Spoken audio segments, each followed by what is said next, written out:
በስመ አብ ወወልድ ወመንፈስ ቅዱስ አሐዱ አምላክ አሜን። በባህሪው ሞት በመንግስቱ ሽረት የሌለበት ዘላለም ሥላሴ እየተባለ በአፈ መላእክት በልሳነ ሰስ ሲሰለስ ሲቀደስ የሚኖር ቸርነት የባህሪ የሆነ አምላክ ፈጥሮ የሚገዛ እግዚአብሔር ስሙ የተመሰገነ ይሁን። አትለይምና እናቱ እናታችን ቅድስተ ቅዱሳን ንጽሕተ ንጹሐን ወላዲተ አምላክ የእርሷም ስም የተመሰገነ ይሁን። ጻድቃን፣ ሰማዕታት፣ ቅዱሳን፣ ደናግል፣ መነኮሳት እግዚአብሔር ያከበራቸው የእነርሱ ስም ሁሉ የተመሰገነ ይሁን። እንደምን ዋላችሁ? እንኳን አደረሳችሁ። ሁላችንም በናፍቆትና በጉጉት የምንጠብቃት ወርሃት ከምንጠብቃቸው ወሮች ከምንጠብቃቸው በዓላትና ከምንጠብቃቸው ዘመናት መካከል አንደኛው ወርሃ ነሐሴ ከሱባኤ ጾመ ፍልሰታ ብዙዎቻችን እንጠብቃለን። ለብዙዎቻችን ብዙ ያነሳናቸው ጥያቄ የተመለሰበት፣ ብዙ የጨነቅንባቸው ጭንቀታችን የተወገደበት ወራት ነው። አሁንም እግዚአብሔር የሀገራችንን የሕዝባችንን የቤተ ክርስቲያንን ጥያቄ ይመልስ። እንግዲህ በዚህ ሱባኤ እንደሚታወቀው ቤተ ክርስቲያን ሁልጊዜ 24 ሰዓት ያላቋረጠ አገልግሎት አላት።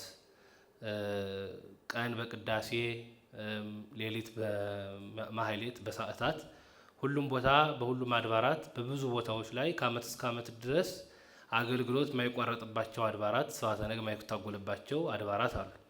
ከዚህም ተለይቶ በሁለቱ አበይት አጽዋማት ይህም በአብይ ጾምና በወርሃ ነሐሴ ወይም ደግሞ በጾመ ፍልሰታ ማለት ነው። በእነዚህ አገልግሎቶች የበለጠ ሰፍቶ የሚገለገልበት ሁሉም አገልግሎት በስፋት የሚደረግበት ነው። ማህሌታውያኑ በስብሐተ ነግ ውሉደ ያሬድ አበው ማለት ነው የቤተ ክርስቲያን ሊቃውንት፣ እነሆ አባቶቻችን ካህናት፣ ወንድሞቻችን ዲያቆናት፣ መነኮሳት፣ ምእመናን በጠቅላላው ደግሞ በሰዓታት ሌሊቱን ቁመው ቅዳሴው የመጻሕፍት መምህራን ደግሞ የዕለቱን ወንጌል በመተርጎም ውዳሴዋን ቅዳሴዋን ለምእመናን ያሰሙበታል። በዚህ ወራት ወይም በዚህ ሱባኤ ማለት ነው። ከዚህም ብዙ ስብከት ብዙ ቃል እግዚአብሔር የሚፈስበትና የሚነገርበት ብዙ ምስጢራት የሚነገሩባቸው ሳምንታትና ወራት መካከል አንደኛው ይሄ ሱባኤ ነው። በዚህ ዛሬ የምንማረው ስለዚህ ማለት ነው በውዳሴ ማርያም ትርጓሜ ላይ ጥቂት ንግግር እናደርጋለን ወይም ደግሞ እንደው ጥቂት እንማራለን ማለት ነው። እንግዲህ ውዳሴ ማርያም እንደምታውቁት ዕለት ዕለት ምእመናን እንዲጸልዩት የተገባ ቤተ ክርስቲያን በፍትሐ ነገሥት በአንቀጸ ጸሎት ላይ ምእመናን እንዲጸልዩት ለምእመናን የታዘዘ ጸሎት ውዳሴ ማርያም ነው። አንደኛው ውዳሴ ማርያም ነው። ከዚያ በኋላ የነ ቅዱስ ዳዊት መዝሙር አለ። ሕፃናት ሲማሩት ያድጋሉ፣ እህቶች ወንድሞች ይጸልዩታል ማለት ነው። ተለይቶ በአራቱም ጉባኤ ቤቶች በተለይ ደግሞ በሊቅ እና ቁጥሩ ከሊቅ ነው ከአራቱ ጉባኤያት መካከል በሐዲስ በብሉይም በሶስቱም ይካሄዳል። ይሄ ጉባኤ ቅዳሴ ማርያም ውዳሴ ማርያም ትርጓሜ እነሆ ለመምህራን ይሰጣል፣ ደቀ መዛሙርት ማለት ነው። ኋላ መምህራን ተብለው ለሚሰየሙት ማለት ነው።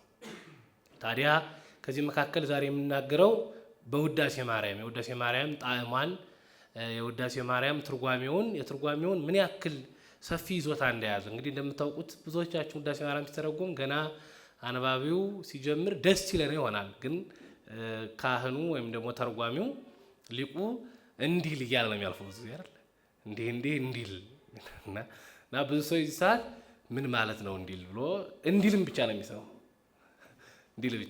ማለት ነው። እና ግን እውነት ነው። ዛሬ እግዚአብሔር የተመሰገነ ይሁን የሐዲስ ኪዳን መምህራን የሊቃውንት መምህራን የመጽሐፍት መምህራን ጠቅላላ ከነ ማብራሪያው በህዳግ እያስገቡ በአማርኛ እየተረጎሙ አስቀምጠዋል። ያንን ግን ተርጓሚያን በአማርኛው ሳይሆን በግዕዙ እያሉት ያልፋሉ ማለት ነው። ምእመናን ያነበቡ ይከተሏቸዋል።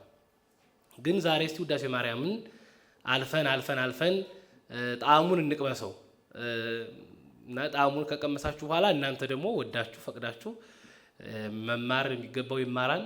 ልብ ብሎ እስካሁን ደግሞ የማያዳምጠው ልብ ብሎ ያደምጣል። የማይጸልየውም ይጸልያል። በዚሁ አያይዞ ማለት ነው። ሕፃን ልጅ ምግብ አልበላ ሲል የሚጣፍጥ ምግብ አልበላም ብሎ ካስቸገረ እናት ምን ታደርገዋለች? በጣም ጥቂት አፉ ላይ ታደርግለታለች፣ ይጣፍጠዋል ማለት ነው። ከዛ በኋላ ያችን የመሰለ ምግብ ይፈልጋል ሁሉ ጊዜ እና አያስቸግርም። ከዛ በኋላ ይበላል። ፊት አልበላም ብሎ ሲያለቅስ የነበረ ሰው የነበረ ልጅ በኋላ ምግብ አምጡ ብሎ ያለቅሳል። ጣዕም መቅመስ ማለት ይሄ ነው። ስለዚህ ዛሬ ጣዕም እንቀምሳለን ማለት ነው። በአበባው አነጋገር እገሌ ጣዕም ቀምሷል ማለት ከብቃት ከፍጹምነት ደርሷል የማለት ሁሉ አስተያየት አለው ማለት ነው። የእግዚአብሔርን ጣዕም የቀመሰ ጣዕሙን መቅመስ ከዚህ ከቅዱስ ዳዊትም ጣዕም ወታእምሩ ከመሄር እግዚአብሔር ቸር እንደሆነ ታውቁ ዘንድ ምን ይላል? ቅመሱት ይላል። ቅመሱት ይላል። ቸር መሆኑን፣ ምሕረቱን፣ ርኅራኄውን፣ ይቅርታውን የቀመሱት ያውቁታል ማለት ነው። እንግዲህ ውዳሴ ማርያም ጠቅላላ በሰባት ክፍል ተደርጎ ተከፍሎ ተነግሯል። ሊቁም በሰባት ክፍል ነው የተናገረው። ተርጓሚያኑም በሰባቱ ክፍል ተርጉመውታል ማለት ነው። እንግዲህ ውዳሴ ማርያም መጀመሪያ ስንገባ የተመጣውን ሲናገር ታሪኩን በሚገባ ያብራራል። ተርጓሚው በሚገባ ያብራራል። የሰኞ ውዳሴ ማርያም ልክ ሲጀምር ከታሪክ ነው የሚጀምረው። ይህን መጽሐፍ ቅዱስ ኤፍሬም ሶርያዊ ደርሶታል። ሶርያዊ በሀገሩ ለባሃዊ በግብሩ ይሰኛል ይላል። ሶርያዊ በሀገሩ ያሰኘው ይልና የሀገሩን ዝርዝር ይዘረዝራል። የተማረበት መምህር ከባስልዮስ ዘንድ እንደሆነ። ስለዚህ ውዳሴ ማርያም ተርጓሚ ወይም ደግሞ ውዳሴ ማርያም ትርጉሙን የሚሰማ ውዳሴ ማርያም ትርጉሙን የሚማር የሚያነብሰው ምንን ይረዳል ማለት ነው? ታሪክ የነ ቅዱስ ኤፍሬምን ታሪክ የነ ቅዱስ ባስልዮስን ታሪክ ይረዳዋል።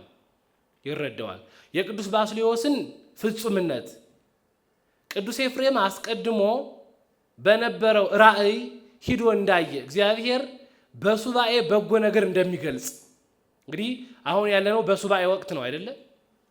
እግዚአብሔር በሱባኤ ብዙ ነገርን ይመልሳል። አንድ በሱባኤ ቅዱስ ኤፍሬም የተመለሰለት መቅድሙ ሱባኤን አንስቶ ነው የሚያልፈው።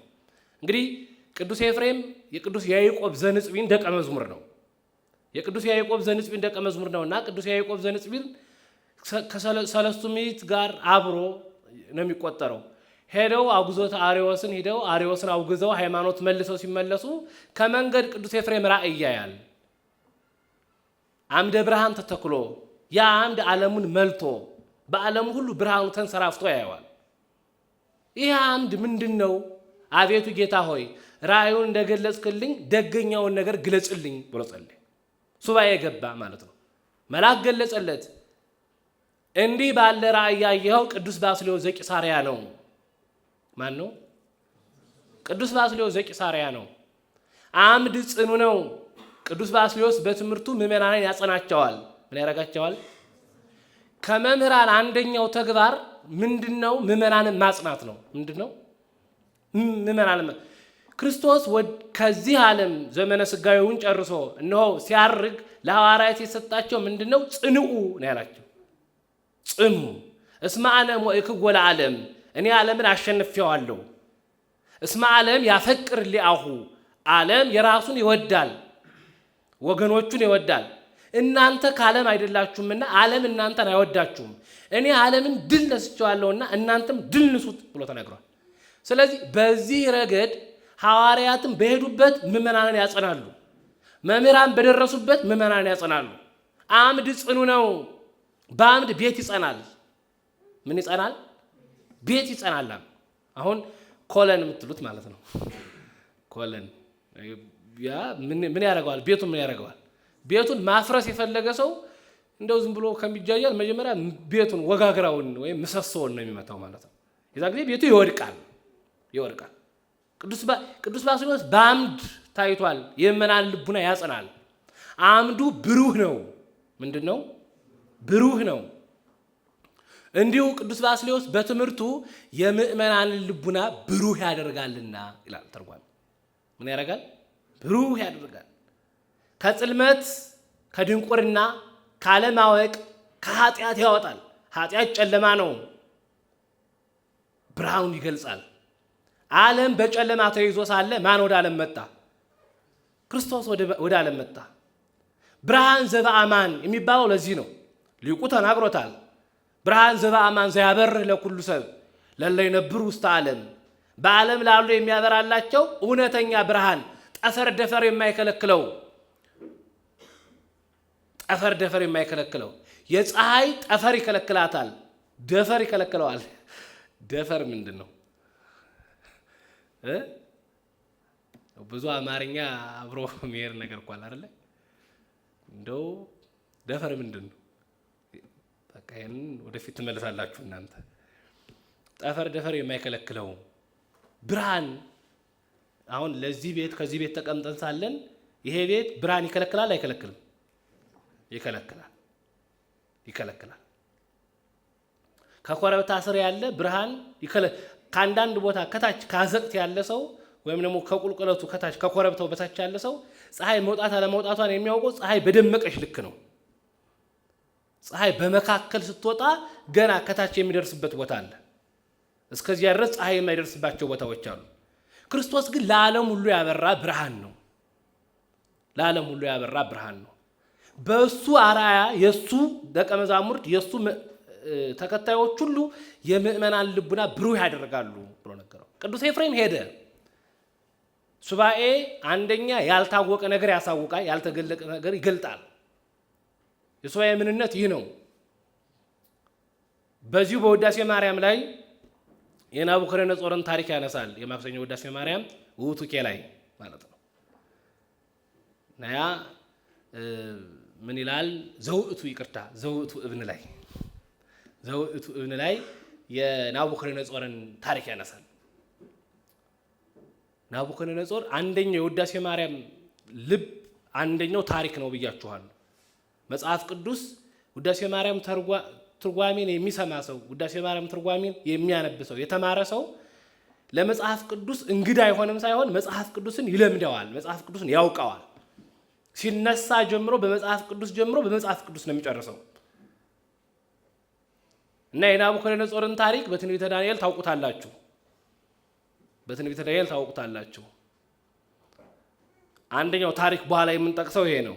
ከመካከል እንዳናስገባው ወደ ኋላ እንጠቅሰዋለን። ቆይ ይሄን ታዲያ በዚህ እንዲህ ብሎ ሄዶ ቅዱስ ባስልዮስ ይደርሳል። ቅዱስ ኤፍሬም ከቅዱስ ባስልዮስ ሲደርስ ነው ቅዱስ ባስልዮስ በወንበር ተቀምጦ የወርቅ ወንጌል አዘርግቶ የወርቅ መነሳንስ ይዞ ሲያስተምር ያየዋል። የቅዱስ ኤፍሬም ልብ ተጠራጠረ። መምህርዬ እንዲህ አልነበረም ሲያስተምረኝ የነበረው ወይረሲው ነፍስቶሙ ከመ እንተ ሀለፈት፣ ለስጋቸው ተድላ ደስታ ወርቅ ካባ ላንቃ እንኳን ሊጀምሩ ነፍሳቸው እንዳለፈች እንደሞተች አድርገው ይኖራሉ። እነሱም ከዓለም ምንም አይፈልጉም፣ ዓለምም ከነሱ ምንም አይፈልግም። ይሄንን ቅዱስ ጳውሎስ የተናገረው ቃል ነው። ዓለምን ይምውት በኀቤየ፣ ዓለም በእኔ ዘንድ የሞተች ነች፣ እኔም በዓለም ዘንድ የሞትኩ ነኝ ይላል ቅዱስ ጳውሎስ። ህልው ሆኖ እያስተማረ እኮ ነው እንዲህ የሚለው። ምን ማለቱ ነው? ተርጓሚያን ከዚህ በኋላ ዓለም ጳውሎስ ይሰራልኛል ብላ የምትፈልገው ነገር የላትም ብሎ ይተረጉማል። ከዚህ በኋላ ዓለም ቅዱስ ጳውሎስ ይሄን ያደርግልኛል ብላ የምትተጋው ነገር የላትም። ቅዱስ ጳውሎስም ከዚህ በኋላ ከዓለም ይሄንን እፈልጋለሁ የሚለው የለም። ስለዚህ በቅዱስ ጳውሎስ ዘንድ ዓለም የሞተች ነች፣ በዓለም ዘንድ ቅዱስ ጳውሎስ የሞተ ነው። እንዲህ ነው መምህራኖቻችን። እንዴት ነው እንዲህ ባለ ሁኔታ በዚያ ራእይ ያየሁት ወይስ ሰይጣን ተጫውቶብኛል ብዬ ተጠራጠረ። ሄዶ መጸለይ ጀመረ። ከዚያ ልክ ትምህርቱን ከጨረሰ በኋላ እነሆ ቅዱስ ባስልዮስ ኤፍሬም ሶርያዊ ኤፍሬም ለባሃዊ ብላችሁ ጥሩት ብሎ ቅዱስ ባስልዮስ ነገራቸው። ሄደው ኤፍሬም ሶርያዊ ኤፍሬም ለባሃዊ ቅዱስ ባስልዮስ ይጠራሃል አሉት። እንዴ ሀገሬን አያውቅ በሀገሬ፣ ስሜን አያውቅ ስሜን አይጠይቅ በስሜ፣ ሀገሬን አያውቅ በሀገሬ እንደምን ጠራኝ እያለ ሄደ። ከዚህ በኋላ የሚያያቸው ነገሮች አሉ። ተህዋስያን በረው ሲሄዱ እሳት እንደገባ ጅማት ኩምትር ብለው ይወድቃሉ። ሊቃውንቱ ይሄንን ጸጋው ነው ከማይረገ እሳት ከከዊነ እሳት ደርሷልና ከከዊነ እሳት ከአስሩ ማዕረጋት መካከል በአረጋዊ መንፈሳዊ ተውላጣት 5 ተውላጣት 10 ማዕረጋት የሚባሉ አሉ። 10ኛው 8ኛው ይመስለኛል ከዊነ እሳት ነው። 8 ወይም 9 ነጽሮተ ስሉስ ቅዱስ ይቀጥላል እና ከዊነ እሳት ከዚህ ደረጃ ደርሶ ነበር ቅዱስ ባስልዮስ። ሁለተኛ የሚናገረው ትምህርት እየሄደ ሲዋሃዳቸው ምዕመናን ያያል። ይሄ ቢሆን መልካም ነበር ለዚህ ጊዜ መምህራን። እውነቴን እንኳን አሁን ምን እያሰላችሁ እንደሆነ ራሱ ወደ ቤት እየራሳችሁ ይሆን የሚሰማው ሰው ማለት ነው። እና እንዲህ አድርጎ ሲዋሃድ ያሳየን ቆንጆ ነበር ማለት ነው። እና በነገራችን ላይ ቅዱስ ባስልዮስን ይላሉ ሌሎች እነ ቅዱስ ቄርሎስን እነ ቅዱስ ባስልዮስ የመሳሰሉ መምህራን ሲያስተምሩ ተማሪዎች ልቦናቸው ይሰቀልና ትምህርቱን አንዳንድ ጊዜ ሳያደምጡት ያልፋሉ። ለምን መሰላችሁ? ካሁን ጨረሰ እያሉ እንዳይጨርስ እየጓጉ ይጨርሳሉ ትምህርቱን እንደጣፈጣቸው ማለት ነው። እንደጣፈጣ አሁን ነው በጨረሰ እና ቅዱስ ባስልዮስ እንዲህ ብሎ ሲዋሃዳቸው ያው ነበር። ሶስተኛ ቅዱስ ባስልዮስ ከላዩ ላይ ርግብ መታ አስታርፍበት ያያል። መንፈስ ቅዱስ ምሳሌ ነው። አርጋ እንግዲህ የሚመሰለው በዚህ ስለሆነ ማለት ነው ርግብ። አራተኛ ቅዱስ ባስልዮስ እና ቅዱስ ኤፍሬም የተለያየ ቋንቋ ነው ያላቸው። የቅዱስ ኤፍሬም ቋንቋ ሶሪያ ነው። የቅዱስ ባስልዮስ ቋንቋ ጽር ወይም ግሪክ ነው። እና በአስተርጓሚ ማውራት ጀመሩ። ኋላ ቅዱስ ኤፍሬም ነገር በአስተርጓሚ ብዙም መልካም አሁን እንደው መደዳውን ረጅም ነገር አውርቶ በሶስት ቃል ቢገልጸው ይሄ ሁሉ አውርቶ ይሄን ብቻ ነው ያለኝ ባታው አው አሁን እውነቴን እኮ ነው። አሁን የሆነ ማላውቀውን ቋንቋውን ሰውዬ በአረብኛ ቢያወራኝና አስተርጓሚ ከመካከል ይችን ብቻ ነው ያለው እየጠይቃለሁ ወይስ እየዋሻኝ ነው ላለው ልቦና አይረጋም። በአስተርጓሚ ጨዋታ ክትት አይልም በራሱ ቋንቋ ሲሆን እንደው ሰበረውም አዛነፈውም በራሱ ቋንቋ ሲሆን ነው መልካም። አሁን እንደው እንደዛ ሆኖ እንጂ አሁን አሉ ወንድሞችም ከዚህ መካከል እኮ አይደለ እንደው አቅቶን የቀረውን ቋንቋ በጣም አሁን በእንግሊዘኛ እያወሩ በቃ ዓለሙ ክትት አድርገውታል እኮ። እንደው እውነቴን እኮ ነው። ይሄ እኮ መልካም እኮ ነው። አንድ ኃይል ቋንቋ ነው። ምንድነው? አንተ ሙስተ ንበሩ ሀገረ ኢየሩሳሌም እስከ ተለብሱ ኃይለ ማርያም ብሎ ጌታ ተስፋውን ሰጥቷቸው አድርጓል። አንደኛው ኃይል ምንድነው? በ10ኛው ቀን በተነሳ በ50ኛው ቀን ባረገ በ10ኛው ቀን ኃይል ልኮላቸዋል። አንደኛው ኃይል ምንድነው? ቋንቋ ነው። ቋንቋ ነው የገለጸላቸው። ቋንቋ ኃይል ነው። ስለዚህ ቅዱስ ባስልዮስን ጠየቀው። አይ እኔ በአስተርጓሚ መልካም አይደለም ነገራችንን ማይከተትም እግዚአብሔርን ጠይቃለሁ። ያንተ ቋንቋ ለኔ የኔ ቋንቋ ላንተ እንዲገለጽ እግዚአብሔርን ጠየቀ። ቅዱስ ባስልዮስ ለቅዱስ ባስልዮስ ጽር ነበር ቋንቋው ለቅዱስ ኤፍሬም፣ የቅዱስ ኤፍሬም ሶሪያ ነበር ቋንቋው ለቅዱስ ባስልዮስ ተገለጸለት። ከዚህ በኋላ ነገራቸውን አውግተው ተጫውተዋል ማለት ነው። ከዚህ በኋላ እንግዲህ ውዳሴ ማርያም ታሪኩን ያነሳል። አሁን ቀመሳችሁ የዚህን ታሪክ ፈጽሙት እናንተ ቤታችሁ ገብታችሁ ማለት ነው። የሚያዩትም ያዩታል። ከዚህ በኋላ ውዳሴ ማርያም በስንት ክፍል ተደርሷል? በ7 ክፍል ተደርሷል። እንግዲህ በ7 ክፍል የተደረሰው 7ቱም የማን ምሳሌዎች ናቸው? ይሄን ውዳሴ ማርያም ስታስደረሰው በ7 ክፍል አስደርሰዋለች። 7ቱም ዕለታት የሷ ምሳሌዎች ናቸውና ይላል ተርጓሚ። አሁን ሲጀምር ከዕለተ እሑድ ይጀምራል። ዕለቱ የሷ ምሳሌዎች ናቸው። ዕለተ እሑድ የማን ምሳሌ ነው? ዕለተ ሰኑይ፣ ዕለተ ሰሉስ፣ ዕለተ ረቡዕ፣ ዕለተ ሐሙስ፣ ዕለተ ዓርብ፣ ዕለተ ቀዳሚት ሰንበት የማን ምሳሌዎች ናቸው? ዕለቲቱ ማለት ነው። በዕለተ እሑድ 10 ፍጥረታት ተገኝተዋል። እስቲ 10 ፍጥረታት ማለት ነው 10 ፍጥረታት 10 ፍጥረታት አሉ። እሳት፣ ውሃ፣ ነፋስ፣ አንድ ማን ቀረኝ? እንደሱ መሬት። እነዚህ 10 ፍጥረታት የተገኙት በዕለተ ሰንበት ነው። በዕለተ ሰንበት ነው። 10 ፍጥረታት የሆነ ለምእመናን ሁሉ መሰረታቸው የሆነ ጌታ ለዘኮነ ምክንያተ ሕይወት በህላዌሁ ለዘኮነ ምክንያተ ሕይወት ህላዌሁ የተባለ ጌታ ከድንግል ማርያም ተገኝቷል። ከሷ ተገኝቷል። ሕይወት የሆነ ጌታ ሕያዋን ይኖሩ ዘንድ ለሕያዋን ምክንያት የሆነ ጌታ ከማን ተገኝቷል? ከእመቤታችን ተገኝቷል። ከእመቤታችን። ስለዚህ በዕለተ ሰንበት ትመሰላለች ይላል።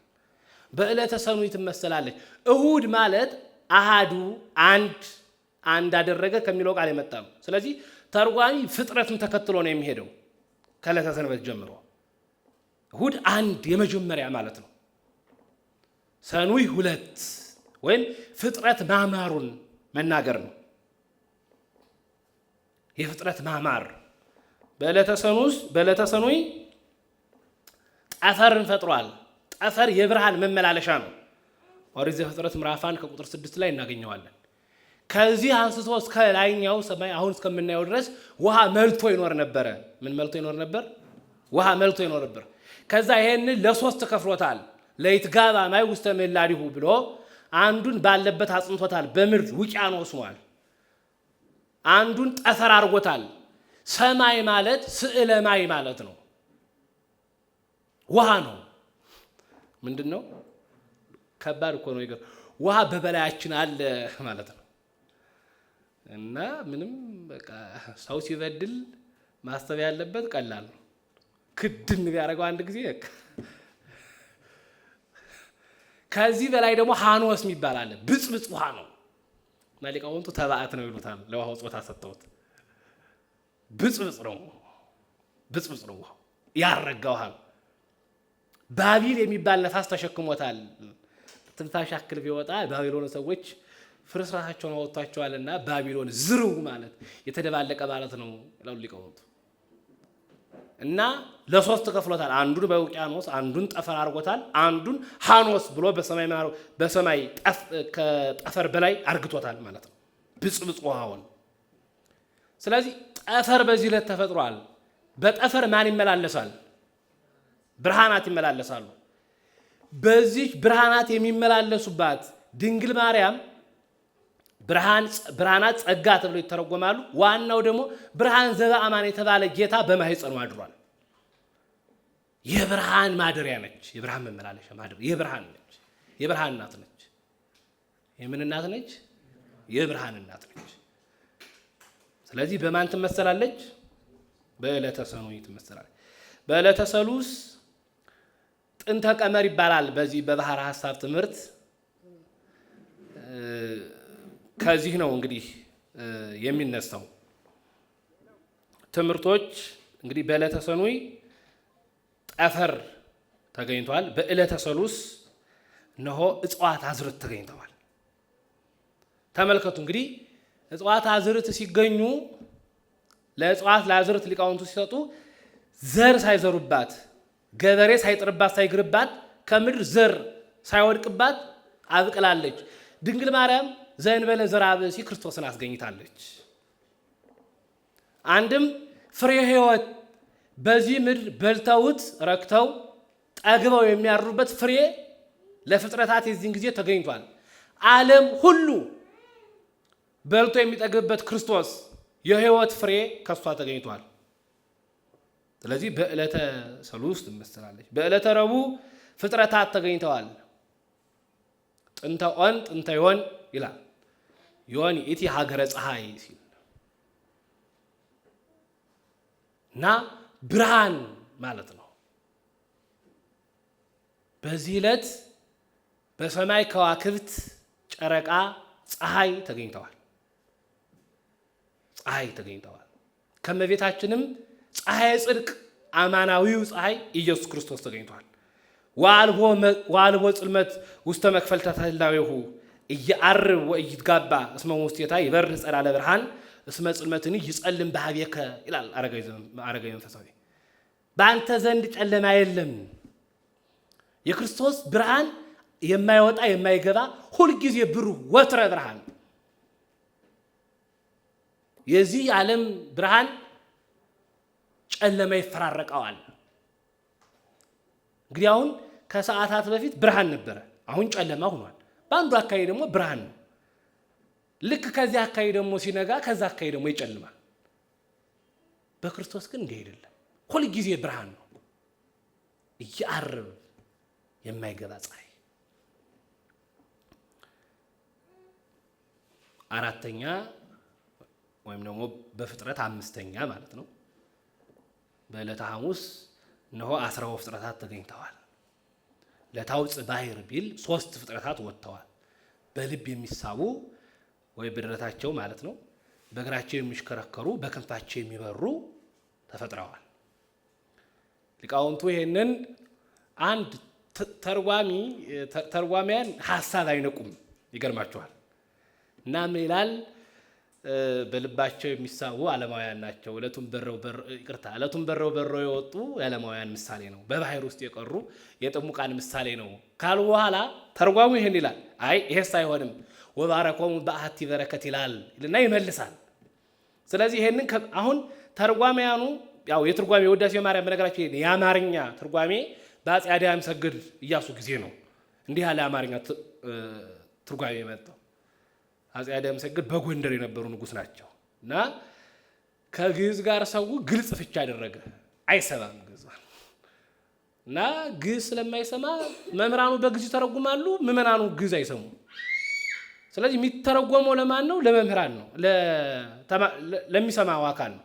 የአማርኛ ትርጓሜ ከዚህ በኋላ ነው የመጣው። ስለዚህ ተርጓሚያኑ አንድም የሚለው ራሱ አባባሉ በዛው ታሪኩ ለመናገር ያክል ቦ የሚል ነበረ። አሁን የጥንት ብራናዎች ብትሄዱ ቦ የሚል ቃል ታገኛላችሁ። ቦ ዘይቤ ማለት ነው። እንዲህም የሚል አለ፣ እንዲህም ይላል ማለት ነው። እና እንደውም ጠቅላላ የግዕዝ በተለይ የግዕዝ በግዕዝ ተርጓሜ በብራና ላይ ቦ ዘይቤ ዮሐንስ አፈወርቅ እንዲህ ይላል፣ ወቦ ዘይቤ ቄርሎስም እንዲህ ይላል ያለ የሚተረጉም ወደ አማርኛ አንድም እያለ ሊቁን ሳይጠቅስ ከጠቀሰም እንዲል ብሎ ቅጽል ዝም ብሎ ቀንጭቦ ይተዋዋል ማለት ነው። እና ሐሳብ አይነቅም። ተርጓሚው ከራሱ ሐሳብ ጋር ይከራከራል። ይገርማቸዋል። ከራሱ ሐሳብ ጋር ይከራከራል። እንዲህ አይልም ወባረኮሙ በአሐቲ በረከት ይላል። አንድ ጊዜ ባርኳቸው አይልና መልሶ ምን ያደርጋል? ዕለቱን በረው የሄዱ የባሕታውያን ምሳሌ ናቸው። ከባህር ውስጥ ወጥተው ሄዱ ማለት ነው። በክንፋቸው በረው ሄዱ። ለምን? ህድግዎ መንዎ ይህን ዓለም ተዉት ብለው ከዓለም የወጡ ናቸው። በደረታቸው የሚሳቡት የዓለማውያን ምሳሌ ናቸው። በእግራቸው የሚሽከረከሩት ከአንድ ጸጋ ወደ አንድ ጸጋ፣ ከአንድ ጸጋ ወደ አንድ ጸጋ የሚሉ ናቸው። ወልቆ ይተረጉማል። በዚህ ዕለት ትመሰላለች። 12 ፍጥረታት ተገኝተዋል። ስለዚህ በዕለተ ከዛ ልክ ዕለተ ዓርብ ላይ ሲደርስ በዕለተ ዓርብ ይዞት እንደመጣ ቢሆን ሐሙስ ብሎ ሰዱስ ነበር ማለት የነበረበት እና ተርጓሚው ይዞት እንደመጣ ቢሆንስ ሐሙስ ብሎ ነበርና ሰዱስ ባለ በቀና ነበረ። ሚስጥር ስቦት ዓርብ አለ። ዓርብ ማለት ዓረበ ተካተተ መካተቻ ማለት ነው። ምን ማለት ነው? ሲመካተቻ ብሉ መካተቻ የፍጥረት መካተቻ ማለት ነው። ፍጥረት ዓርብ ዕለት ተካቷል። አዳም ከተፈጠረ በኋላ ሔዋንስ አካላችሁኝ ከአዳም ጎን የተፈጠረችው አዲስ ፍጥረት አይደለችም። ሰው በዚህ በባህሪው በኪሱ ይዞት የነበረውን ነገር ሲያወጣ አዲስ ፍጥረት አፈጠረ አይባልም። እንደዛ እንደማለት ነው። በሔዋን ጎን በአዳም ጎን ነበረች ሔዋን፣ ጊዜዋን ጠብቃ ተገኝታለች ማለት ነው። እና የፍጥረታት ሁሉ መካተቻ አዳም ተፈጠረ፣ የሰው ልጅ ተፈጠረ። የሰው ልጅ ሲፈጠር በዚህ ዕለት ካለ ዘር ነው። አሁን 5 ልደታት አሉ። ስንት ልደታት? 5። የመጀመሪያው ልደታ አዳም ምድር ነው። አዳም ከመሬት የተወለደው ልደት ነው። ሁለተኛው ልደት ልደተ ሔዋን እምገቦ ነው። ሔዋን ከጎን ተወልዳለች፣ ከአዳም ጎን ተገኝታለች። ሶስተኛው ልደት ልደተ በግዕ እምፀ ሳቤቅ ነው። እንደ ታሪክ እውነት ነው። ልደተ አቤል ማህፀን ነው። ዛሬም የምንገኝበት ማለት ነው። ዛሬም የምንገኝበት ልደት ነው። ሁላችንም የምንወለድበት ልደት ነው። አራተኛው ልደተ በግዕ እምፀ ሳቤቅ ነው። በፀ ሳቤቅ እነሆ አብርሃም ወሰዶ ለይስሐቅ ወልዱ ከመይስቆ አብርሃም ይስሐቅ ልጁን ወደ ሞሪያ ተራራ ላይ ይዞት ወጥቶ ነበር ይሰውው ዘንድ አይደለ። ከዚህ በኋላ አውረደ ሎቱ ቤዛሁ በግዓ በግ በፀ ሳቤቅ ታስሮ ተገኝቷል። ሊቃውንቱ በተለይ ቅዱስ ያሬድ ዕፀ ሳቤቅን ለመስቀል ሰጥቶ ተናግሯል። ከዚህ ደግሞ ሊቃውንቱ ደግሞ ለድንግል ማርያም ሰጥቶ ይናገራል። መጽሐፍ ትርጓሜ ይሰጣል። አንዱን አንድምታ ጨርሶ ሌላ ደግሞ አዲስ ሐሳብ ደግሞ ያመጣል። ንባቧ ያችሁና ብዙ ያመጣል። ጣም ማለት ይሄ ነው። ይገርማችኋል። ከአንድ ድግስ ብዙ ማዕድ ማግኘት ማለት ነው። ከአንድ ንባብ ብዙ ፍሬ ነገር ማግኘት ነው። ብዙ ፍሬ ነገር ማግኘት። ታዲያ በዕለተ ዓርብ እንግዲህ ከመጀመሪያው ልደት ልደተ አዳም ምድር ልደተ ሔዋንም ገቦ ልደተ አቤል ማህፀን ልደተ በግ መጸሳቤቅ ከዚያ በኋላ ልደተ ሙታን መቃብር ነው የምንጠብቀው ልደት ማለት ነው። ሰው ሴት የ15 ዓመት ሔዋንን አህሎ ወንዱ አዳምን አህሎ የሚወለድበት ልደት ማለት ነው። በዕለተ ምጽአት የሚወለድበት ማለት ነው። ይህ 5 ልደት አለ። ከ5ቱ ልደት መካከል ሁለቱ ልደት ጸሳቤቅም ጭርን ሶስተኛው ህቱም ነው። ከህቱም ገቦ ከህቱም ምድር ከህቱም እጽ ተገኝቷል በግ። በተለይ ደግሞ አሁን ላነሳ ነው ለዕለተ ዓርቡ ከህቱም ምድር ክርስቶስ አዳም ተገኝቷል። ከህቱም ማህፀን ክርስቶስ ተገኝቷል። ለዚህ ምን እንለዋለን? ክርስቶስን ዳግማይ አዳም። በውዳሴ ማርያም ይሄ ንባብ ለሁላችን የምናውቀው ንባብ ነው ማለት ነው።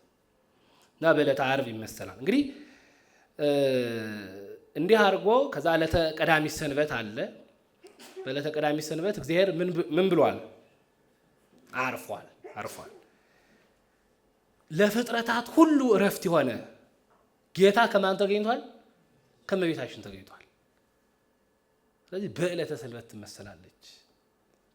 ትመሰላለች። እና ደራሲው አንድ ነገር ይናገራል። በዚህ ጊዜ ተርጓሚው ቅዱስ ኤፍሬም ውዳሴ ማርያም ሲደርስ እንዴት ብሎ እንደደረሰው ሲናገር አሁን ተማሪ ታሪክ ተነግሮት ቅኔ እንደሚቆጠር አይደለም ይላል። አዲሱን ድርሰት ሰተት አድርጎ አድርሶታልና ንግግር ክርክር አለ። ካያችሁት አሁን ዛሬ ዕለተ ዓርብ ነው አይደለ? ክርክር በዕለተ ሰኑይ ያልቋልና ብሎ ነው የሚጀምረው። ዕለተ ሰኑይ ቅዱስ ኤፍሬም ተከራክሯል። እመቤታችን መታ የብርሃን ድባብ ይደበባል፣ የብርሃን ድንኳን ይተከላል፣ የብርሃን ምንጣፍ ይነጠፋል፣ የብርሃን ወንበር ይዘረጋል። ከዚያ ላይ ቁማ ወድሰኒ ትለዋለች። ድንግል ማርያም አመስግነኝ ስትለው እፎ እክል ወድሶትኪ እንዴት ብዬ ላመሰግንሽ ይቻላል? ሰማያውያን መላእክት ምድራውያን ጻድቃን አንቺ እንዴት ብሎ ማመስገን ይቻላል? በከመ አለበወከ መንፈስ ቅዱስ እንዳናገርህ መጠን ተናገር ትለዋለች። ሊቃውንቱ ይሄንን እሷ እንዲህ ይላሉ፣ በተረቱበት ይረቱበት። እሷ ተረታበታለች፣ ድል ተነስታበታለች እና እመቤታችን መልሳ ቅዱስ ኤፍሬምን ድል ነሳችሁ። በዚህ ቃል ተከራክረው ነበር። መልአኩን እንደ ሔዋን ነው እንዴ ብላ ጸበለት ቀጥፋ አልበላችም አይደል? እንዴት ነው እንዴ ካለ ወንድ ዘር እንዴት እወልዳለሁ ብላ ጠይቀው ነበር መልአክ። እና እሱም አያውቅም። ቅዱስ ገብርኤል ጭንቅ ብሏታል እኮ ይዘን አያውቀውማ። እና ሊቃውንቱ እንደውም እስከ ምጽናተ ሐምስ ሚካኤል ተለውኮ እስከ 5ኛው መልአክ ድረስ ምን ግሩም ወረደ ብሎ ተናግሯል። ነገረ ስጋዩን ስናነሳ ነገረ ክርስቶስን በሚቀጥለው ሳምንት እናነሳዋለን ብዬ ነው። ዛሬ ታሪኩንና ጥቂት ነገረ ማርያምን ካነሳን በሚቀጥለው ነገረ ክርስቶስን እናነሳለን። እና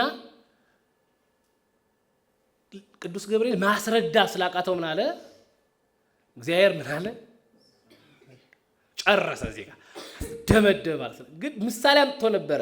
ለእሷ ግን ለድንግልና ምሳሌ ሊሆን አይችልም። እንደው ካረጀች ካፈጀች በኋላ እኮ ኤልሳቤጥም ወልዳለች ብላት ማትረታ ሆነች።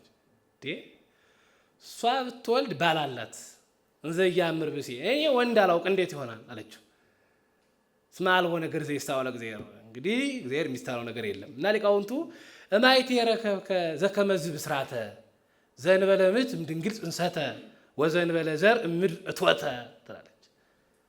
ካለ ዘር ከወንድ ካለ ወንድ ዘር ከሴት ልጅ መገኘት ካለ ዘር ከምድር ቡቃያ ማፍራት እንደምን ይሆናል ብላ ጠይቀዋለች ነው። ስለዚህ እስማ አልሆነ ነገር ዘይስታወለ ለእግዚአብሔር ብሎ ረታት ድንግል ማርያም። እሷን እንዲህ ብሎ ረቷታልና ቅዱስ ኤፍሬምን እንዲህ ብላ ረታችሁ። በከመ አለብወከ መንፈስ ቅዱስ እንዳናገረ መጠን ተናገር አለችው። መንፈስ ቅዱስ የማያናግረኝ ቢል ይሆናል? እጽዋትን እንጨቱን ድንጋዩን ላናገር ቢል ይቻለው የለ ብሎ ታጥቆ ይቆማል። ባርክን ይላታል፣ ትባርከዋለች። ከዚያ በኋላ ሰተት አድርጎ ውዳሴዋን ያደርሳል። ባየው እየመሰለ ይናገራታል። እንደውም ሊቃውንቱ ፈቀደ ጊዜም ሲያነሱ ምን ነው አመስግኔ ብትለው ወደ ሌላ ሄደ ሲሉ ወደ ሌላ የሚሄዱ አይደለም። ነገርን ከስሩ ውሃን ከጥሩ እንዲሉ አስቀድሞ ከአባቱ አዳም ለማንሳት ነው ካለ በኋላ አንድም አስከትለው መታለችና ቢያያው አነሳው ይላል። ዕለተ ሰሉስ ላይ አክሊለ ምክህነ ወቀዳሚተ መድኃኒትነ ወመሰረተ ንጽሕነ ሲል ሚላል። ዛሬ ደግሞ ይላሉ ሊቃውንቱ ኢያሱን፣ ኤልያስን፣ ዳዊትን አስከትላ መታለችና ምን ዳዊት አንተ የጥንት አክሊል ብትሆን ምን አክሊል መባል አቃተ? አክሊለ ምክህነ እንደውም ሊቃውንቱ አክሊል የወዲኛው ምክ የወዳኛው እያሉ ይሰጣል። አድሎ መተርጎም ይባላል። ደግሞ እንዲህ መሰሉ አስከትላ በመጣች ባየው ደናግልን አስከትላ ስትመጣ በደናግል አሁን ዛሬ ዓርብ ደናግል ሴቶችን አስከትላ መጣለችና ባየው ቡርክት አንቲ እምአንስት ይላል። ነው ከሴቶች ይልቅ አንቺ የተባረክሽ ነሽ። ባየው ይመስላት ነበረ እና ውብ ድርሰት ነው። ከዚህ መካከል ግን አንዲት ቃል ቅዱስ ኤፍሬም አልተናገራትም። ግን ሊቃውንቱ ቅዱስ ኤፍሬም በመደምደሚያው ባይናገራትም ከድርሰቱ መካከል አውጥቶ ነው እንጂ እንደ እንግዳ ደራሽ እንደ ውሃ ፈሳሽ አይደለም። ሰዓሊ ብሏል፣ ለምኝልን ብሏል። ሰዓሊ ከሚለው ሰዓሊን፣ ቅድስት ከሚለው ቅድስትን አምጥቶ ተናግሯል ላሉ ሊቃውንቱ። ቅዱስ ኤፍሬም ለምኝልን ብሏል። ከዚያ ሰዓሊን አመጣ ማለት ነው። ለድርሰቱ መደምደሚያ አድርጎ ቅዱስ ያሬድ ተናግሮታል። ይህም ሊታወቅ የእሱ ድርሰት ከአንቀጸ ብርሃን ሰዓሊነ ቅድስት አለበት ማለት ነው። ሰዓሊነ ቅድስት አለበት ከራሱ ድርሰት ከቅዱስ ያሬድ። አንቀጸ ብርሃን ከሱ የእሱ ድርሰት ነው፣ የቅዱስ ያሬድ ድርሰት ነው። እና ቅድስት የሚለው ሊቃውንቱ 4 ክፍል አድርገው ይተረጉሙታል። የመጀመሪያው ጽንዕት ሲል ነው። ምንድን ነው ጽንዕት ሲል ነው? ጽንዕት ቅድመ ጸኒስ፣ ጊዜ ጸኒስ፣ ድህረ ጸኒስ፣ ቅድመ ወሊድ፣ ጊዜ ወሊድ፣ ድህረ ወሊድ፣ ተፈትሖ ማህፀኗ ተፈትሖ አላገኘውም፣ ድንግልናው አልፈረሰም። ጽንዕት ነሽ ድንግል ማርያም። ኃጢአት ጉድፍ የሌለባት ኃጢአት ያላሸነፋት ናትና ጽንዕት ይላታል። ትምህርቱን እየጠቀለልኩ ነው። ንጽሕት ይላታል። ዓለም ሊቃውንቱ ዓለም ሁሉ በባህር ተውጦ ሳለ በበላይ በማይ ጊዜ ማለት ነው ምን ይታይ ነበረ? የምን መርከብ? የኖህ መርከብ ይታይ ነበር። በበላይ ላይ ይሄደ ያለ እስቲ ባይኖራችሁ ሳሉት ዓለም ሁሉ በውሃ ተውጧል። ሁሉ ተውጧል። ምንም የቀረ ነገር የለም። ተራሮችም እንዲያ ለምን ኋላ ትልቅ ተራራ ቢያገኝ ነው ቆማ ካራራት ላይ። ስለዚህ እነዚህ ሁሉ ምን ብለዋል ማለት ነው? ተውጠዋል ማለት ነው። ዓለም ላይ የሚታየው ማን ነው? መርከቡ ብቻ። እና የቅዳሴ ማርያም ተርጓሚያን የቅዳሴ ማርያም ደራሲ አባ ሕርያቆስ እግዚአብሔር ነጸረም ሰማይ፣ እግዚአብሔር ከሰማይ ሆኖ አየ፣ ተመለከተ፣ አሻተተ ይላል። እንዳንቺ ያለ አላገኘም። ዓለሙ ቢታይ ከሰማይ ሆኖ ይገርማችኋል፣ በርድ ቪው ነው የሚባለው። እንደዛ ተሆኖ ቢታይ ዓለም ተውጦ በውሃ ምን ይታይ ነበር? የኖህ መርከብ።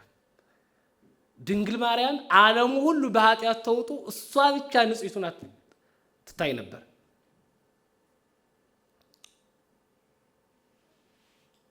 ወይ ረክሰት በምንትኒም ዘፈጠራ ቅዱስ ቴዎዶጦስ ዘእንቆራ ከፈጠራት ከተገኘች በኋላ አንዲት ርኩሰት አልተገኘባትም ይላል። ይሄን አስቀድሞ አባቷ ሰሎሞን እንዲህ ብሎ ተናግሮ ነበረ። አቲ ኢቲ ለእማ ወሪት ኢቲ ለእንተወለደታ ለወለደቻት አንዲት ነች፣ ለእናቷ የተመረጠች ነች ብሎ ይናገራል። ለሔዋንና ለሐና ማለት ነው። ለሔዋንና ለሐና እና ንጽሕት ነች፣ ጉድፍ የሌለባት ድንግል፣ ንጽሕት ድንግል ወላዲተ አምላክ ነች። ሶስተኛ ክብርት ይላታል። ምንድነች? ክብርት። ይገርም። አሁን ክቡር ሰው የወለደ ሰው ስሙን አያስቀድም። ይገርማቸዋል። እኔን አታውቀኝም እኮ ያያ ገሌ እናት ነኝ፣ የፊት አውራሪ ምናምን እናት ነኝ ነው የሚለው። ሰው እንዲህ ብሎ አለ የበጠበጠው። አሁን እኮ ይገርማቸዋል። ለምን እንደው ማጾመው ሁሉ ብላችሁ ብጠይቁት የኔ ዘመዶቼ ካህናት ነበሩ ብሎ ወግ ያነሳል። እና የሆነ እንደሆነስ ምን ይፈጠር? አንተ ጹም ነው ወይ ካህን ሆነ አንተ እንግዲህ ሀብተ ክህነት በዘር አይወርድ ነገር እንደ ኦሪት እና ክብርት ነች። ሊቃውንቱም ይላሉ ሌሎች ሴቶችን ብናከብራቸው ንጉስ ወለዱ፣ ነገስታትን ወለዱ ብለን የተከበሩ ሰዎች ሊቃውንቱን ወለዱ፣ ነገስታቱን ወለዱ። እሷ እንግዲህ የምናከብራት ምን ብለን ነው? ወላዲተ አምላክ ብለን ነው የምናከብራት። አምላክን የወለደች። ይሄ ለማንም የማይሰጥ ስም ነው። ወደፊትም አይሰጥም፣ ከዚህ በፊትም ከዚህ በኋላም ተሰጥቶ አያውቅም። አምላክን የወለደች ክብርት ሲል ነው። ቅድስት የምትለዋ ቃል ነች እንዴ የምታስተረጉ። ለምን ቅድስት ማለት ይሄ ሁሉ ትርጉማ ልዩ ይላል፣ ክቡር ይላል። አከበረ ሲል ቀደሰን ማለት ነው። ጽንዕት ይላል፣ ጽኑ ሲል የመጨረሻ እንግዲህ ምንድነች? ልዩ ነች። ከዓለሙ ምንድነች? ልዩ ነች። ስለ ልዩነቷ እናንተ በልቡናችሁ ሰሌዳ በህልናችሁ ጓዳ ሁልጊዜ ድንግል ማርያም ነገር ስለተጻፈ መናገሩ ምንድነው ማለት ነው? ድንግል ማርያም በልቡናው ልዩ ያልሆነችበት ሰው አለ? እኔ እውነቴ ነው። ድንግል ማርያም ልዩ ያልሆነችበት ሰው ካለ እሱ ራሱ ልዩ ነው።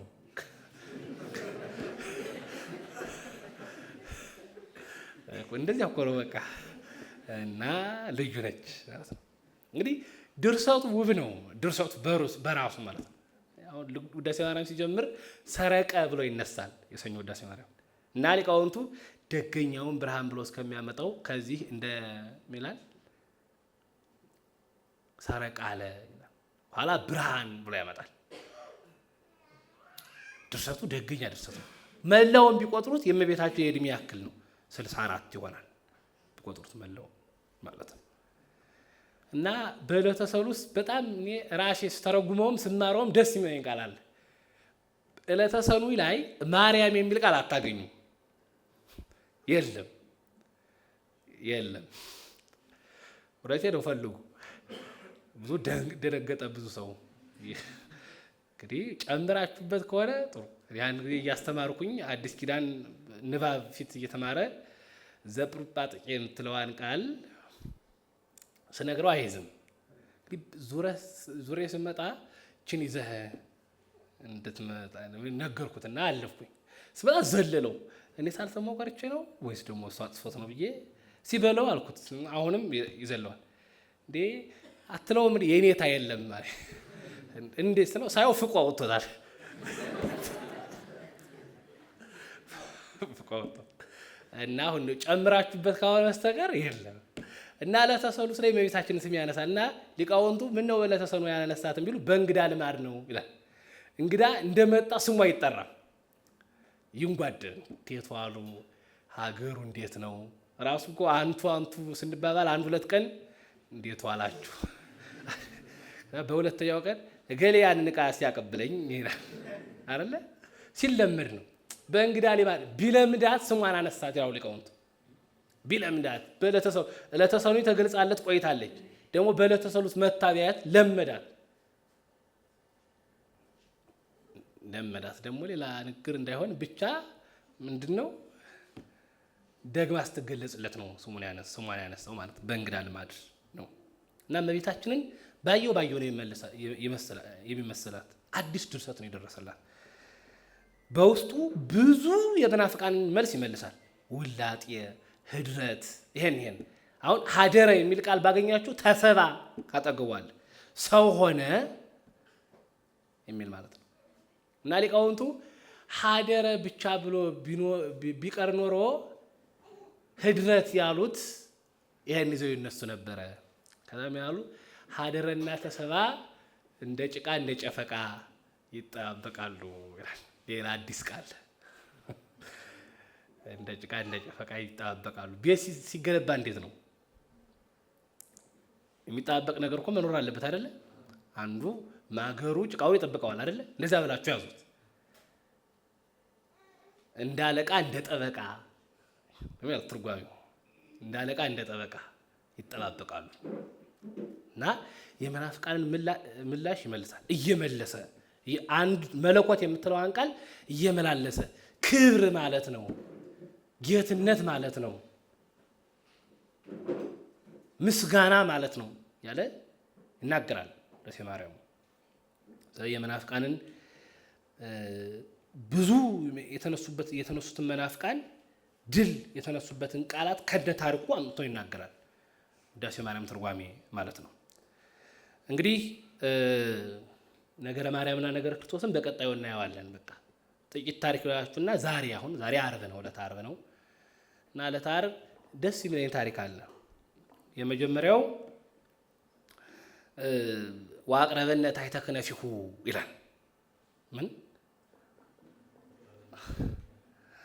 እና ወደሱ አቀረበን ሊቃውንቱ ወአቅረበነ ታሕተ ክነፊሁ አለ። እንደ ቆቅ ገላግልት ነው ይላል። እንደ ቆቅ ልጆች ማለት ነው።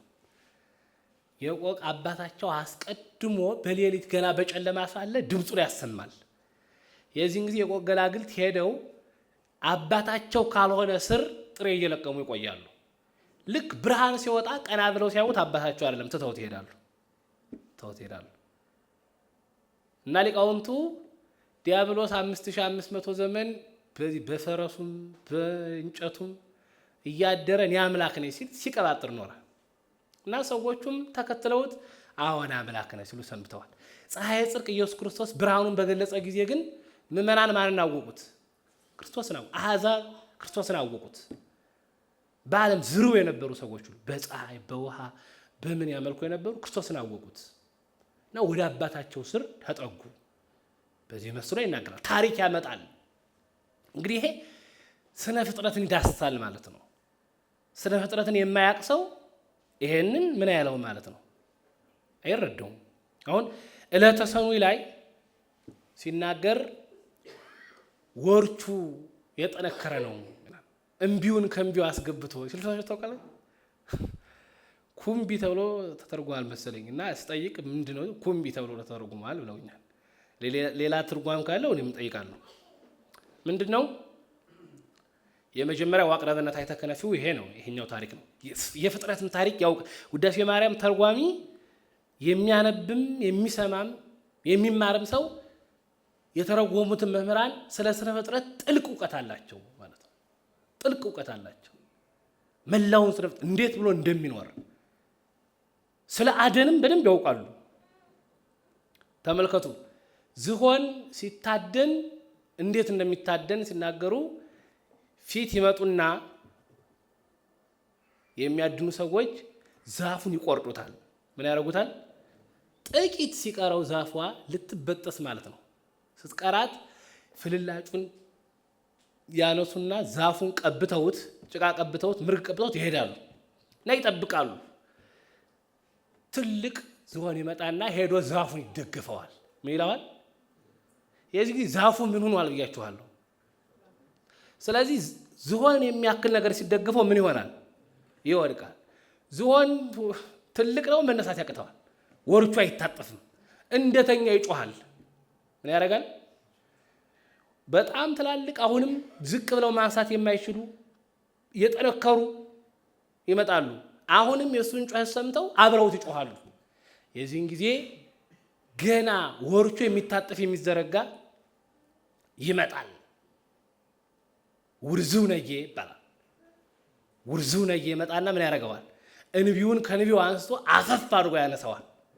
ሊቃውንቱ ሽፍታ የዲያብሎስ ምሳሌ ነው። አዳኝ ያ ቆርጦ ፍልላጩን ይዞ እንደወጣ ያ በጽ እንደወደቀ አዳም በምን ወድቋል? በዕፀ በለስ ወድቋል። ያ ወርቹ እንደጠነከረ እንደሆነ አዳም 5500 ዘመን ምን ብሏል? ጮኋል። አልቦቱ ካልህ ሊና ለአዳም ዘእንበለ ብካይ ላይላ ኃጢአቱ ይላል። በኃጢአቱ ከማዘን ውጪ ሌላ ህሊና አልነበረውም ለአዳም። ሌሎች ነቢያት መጥተው ጮኸቱን ጮኸት አድርገው እንደጮሁ ነቢያት ፈወስንሃ ለባቢሎን እያሉ እነ ኢሳይያስ እነ ኤርምያስ ሁሉ ነቢያት ጮኸዋል። አለቅሶ ፈኑ እዴከ ማርያም እጅህን ከአርያም ዘንድ ላክ፣ ፈኑ ብርሃነከ ወጽድቀከ ብርሃንህን ላክልን፣ በብርሃንከ ንርአይ ብርሃነ በብርሃንህ ብርሃንን እንይ እያሉ አልቅሰዋል። መኑ ይእቲ ዛቲ ያቺ ብርሃን ማን እንተ ትሄውፅ እምርሁቅ ከሩቅ የምትጎበኝ ይላሉ የብሉይ ኪዳን መተርጉማን። እሷ ማን ነች እያሉ ድንግል ማርያምን እያዩ በትንቢት መነጽራቸው ያለቅሱ ነበር። ዘመኒቱ ብትደርስ መኑ ይሁበኒ ክንፈ ከመ ወፍ ይላል ቅዱስ ዳዊት። እንደው እንደ ክንፍ እንደ ወፍ ክንፍ ሰጥቶኝ ከሞት መች ባመለጥኩ ይላል። አሁን ክንፍ ቢሰጠው ከሞት የሚያመልጥ ነው አይደለም። ከዘመን ማን ከሷ ዘመን ማን ማደረሰኝ ሲል ነው ያው የቅዱስ ዳዊት መዝሙር መተርጉማን እና ያ ይወድቃል። ያንን ጩኸት አድርገው እንደጮሁ ነቢያቱ መስዋዕት ሰውተዋል፣ ዕጣኑን አጭሰዋል፣ ስቡን እያረዱ እያወራረዱ ማረን ይቅር በለን ብለው ለምነዋል። የእነዚህን ሁሉ ጩኸት የውርዙ ነጌ ይሰማና ምን ያደርጋል? መጥቶ ያንን አፈፍ አድርጎ ያነሳዋል። አዳምን ከነ ልጆቹ አዳናቸው ማለት ነው። ነገረ ክርስቶስ ነው። ነገረ ክርስቶስ ነው። ይሄ በታሪክ አሰላስሎ ማስተማር ድርሰቱ የዚህን ያክል ውብ ነው ማለት ነው። ሁለተኛ ዘዚአነ ሞተ ነሳ ወእንቲአሁ ሕይወተ ወሀበነ ይላል። የእሱን ሞት ምን አደረገ? የእኛን ሞት ምን አደረገልና? ዘዚአነ ሞተ ነሳ፣ የእኛን ሞት ምን አደረገ? ወሰደ።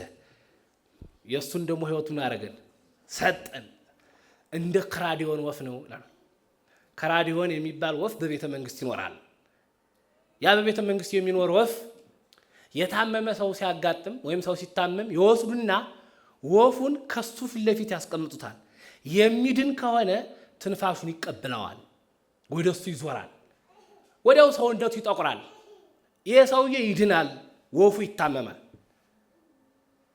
ከላይ ከጠፈር ደርሶ ተመልሶ ከባህር ይገባል። 3 መዓልት 3 ሌሊት ቆይና ይወጣል። ክንፎቹን ጥሎ ማለት ነው። ሰውነቱን አስመትቶ ነው ያንን የጠቆረውን ላባ እንደዚህ አቃጥሎ ተመልሶ ከባህር ይገባል። ክርስቶስም እንደ ወፍ ከራዲዮን ምን ብሏል? የኛን ሞት ወሰደ። 3 መዓልት 3 ሌሊት በከርሰ መቃብር አደረ። እሱ ሞቶ ለኛ ሕይወት ሰጠን። ወከፈለን ንብላ ምጽ ሕይወት ይላል። ከጽ ሕይወት ዳግም ንበላ ዘንድ አደለን ይላል። አደለን። ሊቃውንቱ በተለይ ደግሞ ሊቁ ቅዱስ ያሬድ እንዲህ ይላል። ባሕረ ጥበባት ብርሃነ ዓለም ቅዱስ ያሬድ እንዲህ ይላል። ምን ተንብሎ ክርስቶስን ምን እንበለው ካልዋል አርዌ ገዳምኑ አንበሳ ወሚመ ከራዲዮን አንበሳ እንበለውን አልያስ ወፍ ከራዲዮን እንበለው ይላል። የአንበሳ ምሳሌ እንደው ተናግሮት ሳልተረጉመው ከሚቀር ተርጓሚ ይላል። ውዳሴ ማርያም ተርጓሚ ከላይ ንባብ ያመጣና ከታች ሚስጥሩን ያመጣል። ሊቅ ከሆነ ሳይተረጉም አያልፍምና ይላል። ነግሬያችሁ ሳልተረጉመው ከማያልፍ ብዬ ነው። አንበሳ ሲሄድ ዱካውን እያጠፋ ነው የሚሄደው። ምን እያደረገ ነው? አሰረ ፍኖቱ አይገኝም። አንበሳ የሄደበት አይታወቅም። ጎዳ ነው። አዳኞች የዝሆንን የምናምን ሲያድኑ በዚህ አካባቢ ኮቴያቸው አለ፣ ኮቴው ደርቋል አልደረቀም ብለው አውቀው ነው የሚሄዱ። አንበሳ ግን ቤት እንዳለፈው ኮቴው አይታወቅም። አንበሳ አለ ከሚባልበት ቦታ ነው አጥምደው የሚጠብቁት ማለት ነው። ለምን? ኮቴውን ያጠፋዋል። ክርስቶስ እንዴት ብሎ ነው የተወለደው ብሎ ሰው ቢያስብ አስቦ ነው የሚቀረው፣ አይደርስበትም ማለት ነው። አንበሳ ማለት እንደዚህ ከራዲዮን ይሄንን ይመስላል ምሳሌ ነው። እንግዲህ ከዚህ በኋላ በብሉይ ኪዳን እጅግ የሚማርኩ ታሪኮች ከተሰበሰቡበት አንደኛው ክፍል የማን ክፍል ነው? ትንቢተ ዳንኤል ነው። ሱባኤ ስለሆነ ይሄንን ብያችሁ ትምህርቴን እጠቀልላለሁ፣ ጨርሳለሁ ማለት ነው። ጨርሳለሁ ትምህርቴን። ሱባኤ ነው እና ስለ ሱባኤ ከዚሁ ከውዳሴ ማርያም አንድ ታሪክ ልንገራችሁ። የናቡከደነጾር ታሪክ ነው። ናቡከደነጾር ህልም ያያል። ምን ያያል? ህልም ያይና ጠዋት በፈክራነ ህልም አሉት ይሰበስብና ህልሜን አምጡ አላቸው። ምን አምጡ ነው? አደራውን በዚህ ዘመን እንዲህ አይነት ነገር እንዳያመጣ ተያይዘን እንደዛ ሆነ። ህልሜን አምጧል። እንዴ ናቡከደነጾር አንተ ከፈርዖን ታንሳለህ አሉት። እየደለሉት ነው። አሁን አንተ ከፈርዖን አታንስም፣ እኛም ከዮሴፍ አንበልጥም፣ ንገረንና እንተርጉምልህ አሉት። የለም እኔ ቢገለጽ ሊኖሮ እናንተን ለማስቸገር ሞክራለሁ፣ ህልሜንም ትርጓሜዋንም ውለዱ አለ ናቡከደነጾር። አይጣ ላይ አድርስ ነው እንደሚባል ነገር። እንደው አብርሃም ሶርያዊ ተጠይቆ ነበርና የሰናፍጭ ቅጣት ታክል እምነት ካላችሁ ይሄን ተራራ አፍልሱ ትላለች ወንጌል እንዴ ብሎ ጠየቀው። አዎ ለዚያውም ወንጌል ነች አለው። እና ታደርገዋለህ ብሎ ሲጠይቀው አባቶቻችን ያደርጉት ነበር። እዚህ ላይ እንግዲህ እሽት ታደርገው ነበር። ኋላ ነው ግን በቅዱስ ስምዖን አማካኝነት ተራራው ፈልሷል። እና ናቡከደነፆር ህልሜንም ትርጓሜውንም አምጧል። አረ እኛ ህልሙንም ካልነገርከን ትርጓሜውን አንተረጉምም አሉ። እና እናንተ ይላል ተርጓሚም ይላል ብሏቸው ከሆነ ይላቸዋል። እውነቴን ተርጓሚ ይላል እናንተ ጦር አይደላችሁ አልወረውራችሁ፣ ጋሻ አይደላችሁ አልመክትባችሁ፣ ሰንጋ አይደላችሁ አርጃ አልበላችሁ፣ በቅሎ አይደላችሁ አልሄድባችሁ ወይም አልሰግራችሁ ይላል። ወስደ እዛ ሰይፍልኝ እና ያሮክ ይባል ሰያፊው ወፃ ያሮክ ሰያፊ ይላል። ያሮክ የሚባል ወጣ። ዳንኤል ያያል። ዛሬ እንዴት ከንጉስ ቤተ መንግስት እንዲህ ያለ ነገር ከባድ ነገር ወጣ ብሎ ጠየቀው። አይ ህልሙንም ትርጓሜውንም አያውቁትም፣ ወስደ ሰይፍልኝ ብሏል፣ መደዳውን ልላቸው ነው ብሎ ይላቸው ይላል። ታዟል። እሱም አይቆየኝ እና ኋላ ሄዶ ናቡከደነፆር ፊት ይቀርባል። እኔ ህልምህን እፈታለሁ አለው። አንተኑ ብልጣሶር ብሎ ቀይሶታል። አማሃቤል ማለት ነው። የቤል ስጦታ እንደማለት ነው ትርጓሜው። ዘትክል አይድኦተ ህልሜ ወፍካሬሁ ህልሜን ነግረህ ከነፍቹ የምትነግረኝ አንተ ነህ አለው። አዎ እኔ ነኝ አለው። ይገርማችኋል። እግዚአብሔር ከሱ ጋር የሆነ ሰው አይቻልም የተባለ ነገር ይቻልለታል። እነዚያ ጥቂት ቀን ስጠን ብለው ጠይቀውት ነበር እና ናቡከደነፆር ተንኮላቸውን ስለሚያውቅ ምን ብሏቸዋል? የለ ዛሬ ካልነገራችሁኝ አሁን ከልቤ እየወጣ እየወረደ ነው ህልሙ። እንደው ትዝ አይለኝም እንጂ ጫፏን ካመጣችሁ ነው ነገሩና ማላቸው። እንግዲህ ሌላ ቀን ብላችሁ 1-3-4 ቀን ብሰጣችሁ ወታመጹ ካልአ ነገረ አውቃችኋለሁ ውሸታሞች እንደሆናችሁ። ሌላ ነገር ታመጡና ህልሜን ትቀላቅሉታላችሁ። አሁኑኑ ንገሩኝ ነበር ያላችሁ።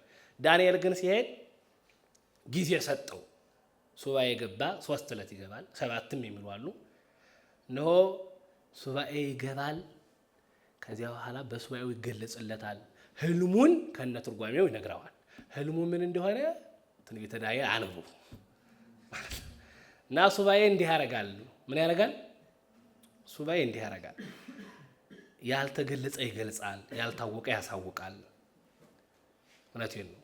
በሱባኤ አንድ ማድረግ ያለብን ነገር ጸሎት ማድረግ አለብን። ያልተገለጸ ምስጢር እንዲገለጽልን፣ ያላወቅነው ነገር እንድናውቀው፣ ያልተረዳን ነገር እንድንረዳው መጸለይ አለብን እና በሱባኤው ደግሞ ህልም ስታዩ ሀገር እንዳትበጠብጡ። እኔ እውነቴን ነው። ሁሉ በየሄድኩበት ሁሉ ጊዜ እናገራለሁ። ሱባኤ ማለት ነው። እንደው ሱባኤ የሚገባችሁ ሰዎች እርግጥ የምታዩትም እንኳን ወደፊትም ሱባኤ የምትገቡ ሰዎችም ተጠንቀቁ። እውነቴን ቀይ ሰው ያያችሁ ቀን ሁሉ መልአክ ተገለጸልኝ አትበሉ። እውነቴን ነው። እንዴ ነውር ነው እንዴ? ቀይ ሰው ጸጉሩ ረዘም ያለ ሰው ሲገለጽ ዛሬ አርሴማ ላይ ይቻል ማጭበርበር እንዴ? እውነቴን እኮ ነው። አባ ጽጌ ድንግል እንዲህ ይላል፣ ብፁዕ ዘይሬኪ በህልሙ ሌሊተ እንኳን በቀን በማልት ላይሽ ድንግል ማርያም በሌሊት ያየ ሰው ብፁዕ ነው ይላል። እኔ ወዴት ሄዳው? በእኛ ክርስትና እየነቀፍኩ አይደል፣ እዚህ ያላችሁትን ማለት አይደል፣ እየነቀፍኩ አይደል፣ እየተቸውም አይደል። ሁላችንም እውነቴን አሁን እኛ እንደው እንኳን እግዚአብሔር ሰይጣን ራሱ ለመገለጽ ገና ብዙ ይቀራል። እውነቴን መልአክ አይገለጽ። ሰይጣን ራሱ ሲተጋ ነው ይህ ሰው አመለጠኝ ብሎ ነው የሚመጣው። እና ቀይ ሰው ስታዩ ራእይ አየሁላችሁ።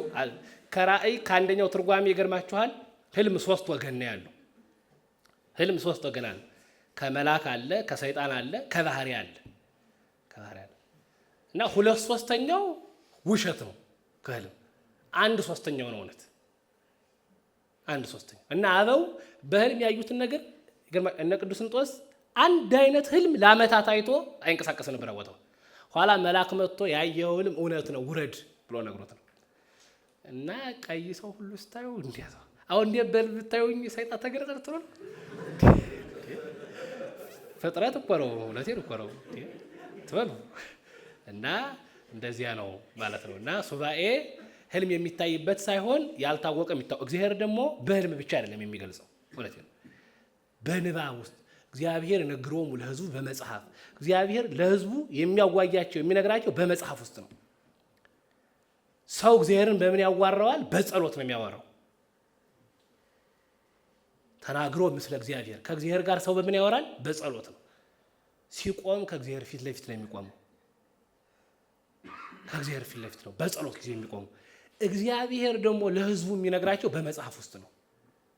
በቅዱሳት መጽሐፍ ውስጥ እግዚአብሔር የእኛን ህይወት ይነግረናል። ቅዳሴ ስናስቀድስ ትርጓሜ ከዚሁ ከትርጓሜ መካከል አንደኛው ይገርማቸዋል። ብዙ ከቅዳሴው መካከል ድምፁን የጌታን ድምፅ ይህ ለእኔ ህይወት ነው እያሉ ሄዷል። ያለን ሄድ ሽጣ ተከተለኝ ሲል ይህች ቃል የኔ ነች ብሎ ሄዶ ሽጦ ይከተለዋል። እውነቴን ነው።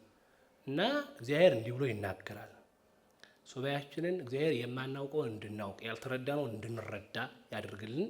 በቀጣይ እንደ እግዚአብሔር በጎ ፈቃድ ነገረ ክርስቶስና ነገረ ማርያምን በውዳሴ ማርያም ትርጓሜ ውስጥ እናየዋለን። በውዳሴ ማርያም ትርጓሜ ውስጥ እናያለን። ወስብሐት ለእግዚአብሔር ወለወላዲቱ ድንግል ወለመስቀሉ ክቡር።